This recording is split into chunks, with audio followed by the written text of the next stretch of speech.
Di pa rin nagbabago yung sisig Ilocano. Pagdating sa masarap na sisig, hindi mahuli yung version ng mga Ilocano na gamit mismo yung kanilang style o sariling version ng paggawa ng kanilang sisig na minarinate muna ng 24 oras bago to iniihaw. At dahil sa sipag at tiyaga ng may-ari, pagpatayo na siya ng ikalawang branch. At kaya naman, bukod sa kanyang sisig Ilocano, naglabas na rin siya ng bago sa menu na bagong puputripin at tatangkilikin. Walang iba kundi sinuglaw. Kaya ngayong araw, samahan niyo kong puntahan at balikan yung tinutukoy kong putripan at walang iba kundi dito sa sisig Ilocano. Kikrave ako sa sisig ah. Saan kaya ako Ha? Sakto. Sisig Ilocano. Dalawang branch. Matesting nga. Sakto, sisig Ilocano. Favorite. Boss? Bossing! Boss, magandang gabi, boss. Magandang gabi rin, boss. Ano bang bago dito sa ikalawang branch mo, boss? Bukod sa bestseller naming Sisig Ilocano, boss, meron kaming bagong menu, yung sinuglaw. Yung sinuglaw, bossing, pinaghalong inihaw at kinilaw. At yung magpapasarap dyan, bossing, yung ipinagmamalaki naming homemade suka.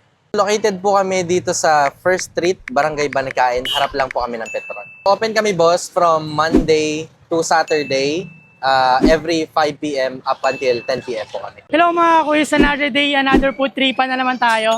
Nandito tayo uli sa Sisig Ilocano. Pero this time mga kuis, nandito tayo sa ikalawang branch niya na mga kuis. At titikman na natin yung bago niya sa menu, yung kanyang sinuglaw. Una natin titikman, syempre, yung kanilang toppers na 60 pesos mga kuis, Ensyo. Grabe, na-miss ko to. First bite. Kain po. Di pa rin nagbabago yung Sisig Ilocano. Recommended pa rin talaga. Sunod naman natin titikman mga kuis itong kanilang bago pa sa new na sinuglaw mga kuis. Inihaw to na kinilaw mga kuis. Ayan siya.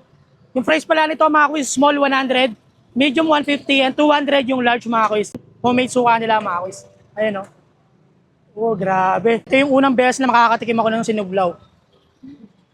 Pipino, tsaka sibuyas. So, testingin na natin ito mga kuis. Tama-tama yung asim. Tapos yung alat ng karne, nagko-complement talaga. Parang may kulang dito mga kuis. Parang pwede itong pulutan, pwede rin pang ulam. Panalo. Kasingin nyo na ito mga kuis.